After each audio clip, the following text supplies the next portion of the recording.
If any of you are trying to main Seer, trust me, this video is going to show you the ins and outs on how to play him. Just remember that this video was created relatively close to when Seer was actually released, so over time, the player base is definitely going to develop new mechanics, tricks, and a bunch of different things that will allow people to play Seer that much better. So trust me, as a start, this video is going to be great, and as time goes on, I'll try to make an advanced video for all the new things that come out with this legend, alright? So the first thing we're going to go in depth on is Seer's passive. And if we read the description, it says, hear and visualize the heartbeats of enemies within 75 meters. And a lot of things that people may not realize off bat are what the audio and visual cues actually are. So looking at the audio cue, the way it works is depending on the HP of the target, if they're full HP, you're gonna have a relatively slow heartbeat.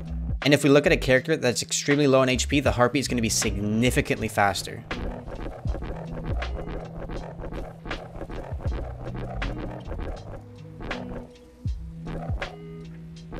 Another great tip in regards to the audio cue is being able to judge how far the target is. So obviously, the further away, the more quiet the heartbeat is. And as we get closer, the audio is not going to be much louder. So when you're scanning people through walls, you can not only get an idea for what their HP is based on the audio, you can also get an idea of how far exactly they are, whether they're behind this wall or they're behind the wall back there, etc. This takes a lot of experience to get used to. Not even myself am I used to this, but trust me, the potential that this character has with all the information you're provided, if you learn to utilize that, it's going to be insane. Moving on to the visual cues, the first thing we're going to look at are these little yellow triangles that indicate how far the enemy actually is. So the smaller and lighter they are mean they're further away, and when we get closer, they get much bigger and darker. So it matches along with the audio cues as well. So the next visual indicator is the obvious one where while you're aiming at them, the whole UI goes yellow with this different shape. However, you need to be careful because a lot of people think this means you're aiming directly at the target, but you're not. As you'll see when I move away from the character, it's still yellow and I'm not even aiming anywhere at them. I believe this yellow indicator actually is more related to Seer's Q. While this is yellow, your Q is guaranteed to hit if the enemy doesn't move, obviously. So to demonstrate this really quickly, we're on the edge of when this yellow indicator pops up. Right there, it pops up.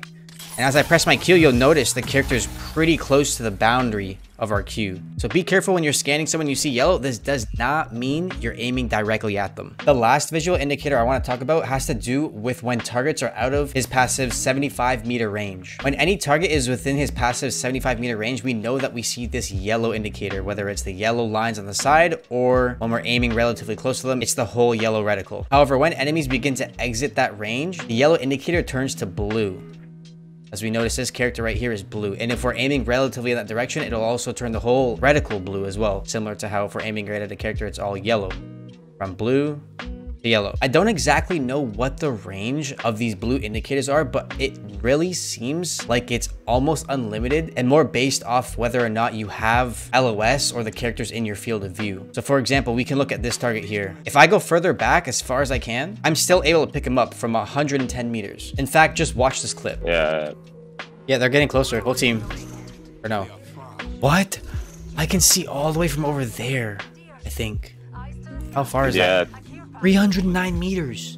So I think it's if anybody's in my LOS, it shows up as a blue. Wow. That's why with this mechanic, it's extremely important to always be scanning no matter what. Even if you're at a god spot or rotating and don't have many close threats, you still want to make sure you're never missing any potential threats that you could have seen but missed it with your eyes, whereas your passive would pick it up for you. So moving on from the audio and visual cues, we're going to be looking at how you want to go around the map and use your passive. Now, I don't know if this is intended, but a really good way to maintain all your speed and still have your passive up is to hold down Q, start your sprint, and you can slide jump whenever you want. It's a little annoying and takes a bit to get used to, but at the same time, it's definitely a viable option for the time being.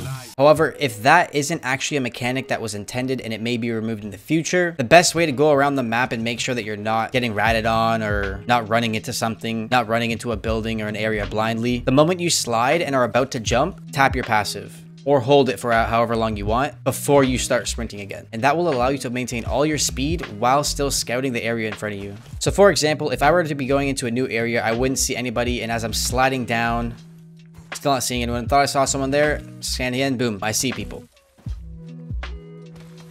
I'm not losing any momentum, I'm moving just as fast, and I'm getting all the information I need. The last tip I'm going to give you with regards to his passive is if you're ever in a situation where you don't know exactly what you're scanning because either you're in a rat spot or you're inside of a building, you can't see the radius in front of you, you can simply look at your minimap and you'll notice a cone shape that indicates what exactly you're scanning. So right now I can obviously see the blue lines and where exactly I'm scanning. However, once again, there's going to be situations where you can't see those blue lines. Perhaps you want to stay safe inside here and just scan in front of you. Just like that, I know exactly where I'm scanning, that I'm hitting the replicator, the building in front of me, etc. So moving on to SEER'S Q, I just want to give a quick explanation, and it says it summons micro drones to emit a delayed blast that goes through walls, interrupting and revealing enemies. So to keep it simple, SEER'S Q is in the shape of a cylinder and it hits enemies that are within that for 10 damage. It also creates a complete outline of the character while tracking them as they move. And on top of that, it doesn't show in the firing range, but it reveals the target's shield and HP. So you'll know whether or not your teammates are actually lying when they say someone's one shot. So moving on to SEER'S Q, it is extremely well paired with this passive, as you can literally look at someone through walls and figure out where exactly your Q needs to be placed. But you need to be careful because, as I mentioned earlier, when you have the yellow indication, it doesn't mean you're staring directly at a target, and therefore that doesn't mean they're going to be in the center of your Q guaranteeing the hit. You could be looking at them when they're on the edge, making it extremely easy for them to dodge. And that's the tip. You can't rely on this indicator alone, and you need to use your awareness to determine whether or not you're actually looking at them at a good angle to where your Q will have a really high success rate of hitting. So like for example, right now, my Q is on the edge of the dummy, and it would be really easy for an enemy to dodge. And once again, if I use my awareness and I believe I know that there's somewhere a bit more to the right over here, I'm gonna obviously want to center my Q. So again, center your Qs as best you can with your awareness. Missing a Q in fights is really bad. You sometimes cannot afford to miss these. The next tip I want to give is to make sure you're almost always checking your heartbeat before you throw it a Q. There's definitely going to be times where you can throw it a Q either willy-nilly or because you kind of know already where they are. However, you're going to need to use this heartbeat in a lot of situations in order to ensure you're going to hit the enemy. Just to give you guys an example, right here, I know I'm trying to push this enemy and I hear my teammate call he's right here. However, I didn't check my heartbeat at all. I just threw out my Q, didn't hit him, and didn't get the information that I wanted. If I were to simply just hold up my heartbeat for a second, 2 seconds, I would have known exactly where he was, gotten a perfect Q, and sealed this fight even cleaner. Now, obviously, the clip I just showed you, we were already pretty guaranteed to win, but there's going to be times where you need to hit that Q, and it's better to make those Qs count. The next tip I'm going to give you for landing your Q more consistently is actually a combo with SEER'S kit. If you throw his ult before his Q, you basically get better wall hacks, can see exactly where they are, and have a way higher chance of landing your Qs, which you'll see me do in this clip right here. I also They're already up top. They're already up top. Dude,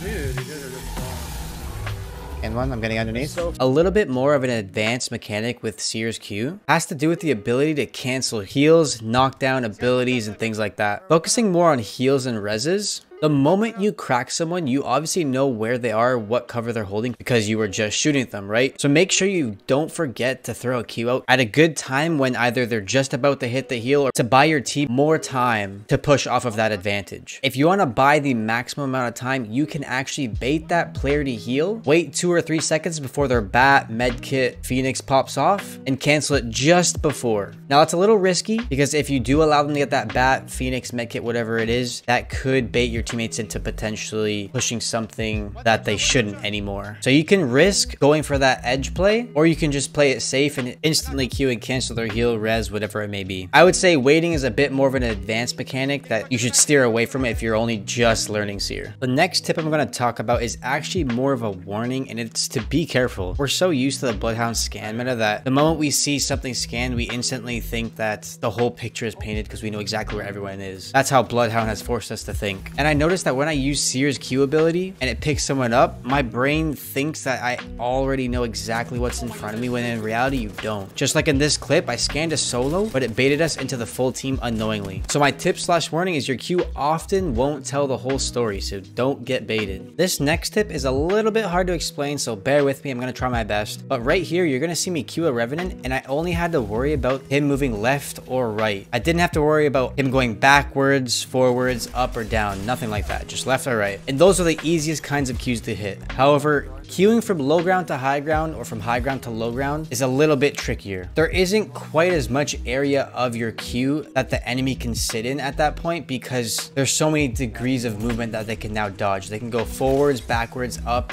down, left, or right. So essentially the tip that I'm trying to say is whenever you have those situations where you're queuing to high ground or low ground, you really need to pay attention to where their options are to dodge. So once again, for example, in this clip, I'm trying to queue from low ground to high ground onto the train tracks. And I didn't think carefully because this is one of the first games that I'm playing with SEER. But essentially, if I were to actually think about where I should have placed this queue, it would have been a bit deeper into the tracks just to account for the chance that they dodge it by moving backwards. Now again, this is a little bit hard to explain and understand, but trust me, if you do, it's a great tip. The last tip I'm going to give about SEER'S Q is honestly really simple, and I just want to make sure you guys know, but the range on his Q is almost identical to the range on his passive. That's it. Just wanted to make sure you guys knew that. Finally, we're on to the juicy part, SEER'S ultimate, which is honestly just wall hacks. That's all it is. It says here, create a sphere of micro drones that reveal the location of enemies moving quickly or firing their weapons within, aka wall hacks. So to demonstrate it on these dummies here, if I throw it in the middle,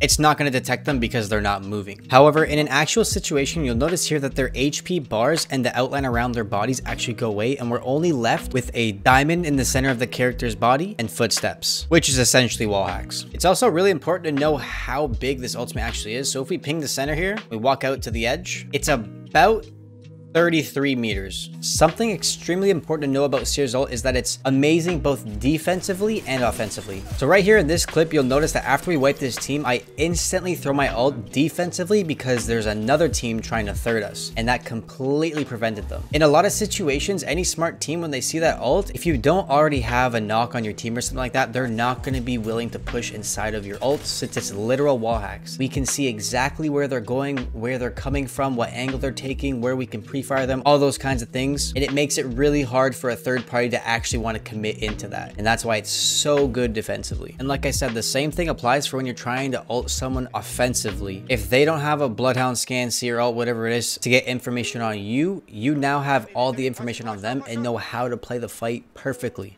However, an extremely important thing to learn is where to place the ult. Since the enemies are able to destroy it, you want to make sure it's in a position where if they do try to destroy it, you can beam them for free, or just put it in a position where they probably can never destroy it. In this clip, you'll notice I throw my ult right at the wall that the enemies are actually holding, but I know based on the angle that we're holding, if they ever tried to peek out and destroy it, we're going to get free beams, free cracks, free knocks, whatever it may be, and we're going to win the fight based on that. So essentially, I'm able to leverage our position and where I place my ult for either wall hacks on the enemy or, like I said, free beams, which either or should be a recipe for success in that fight. In fact, the ult I threw was actually really good in this fight. As for the second example where you're throwing the ult in a position that the enemies just can't really get to, a perfect example is when you're holding a building. If a teammate's trying to be extremely aggressive on you or third party you while you're in a building, simply pop that thing down and they can't get inside to destroy it unless they want to get fried by you. But in reality, any smart team actually wouldn't try to push in to kill the ult. They'd probably either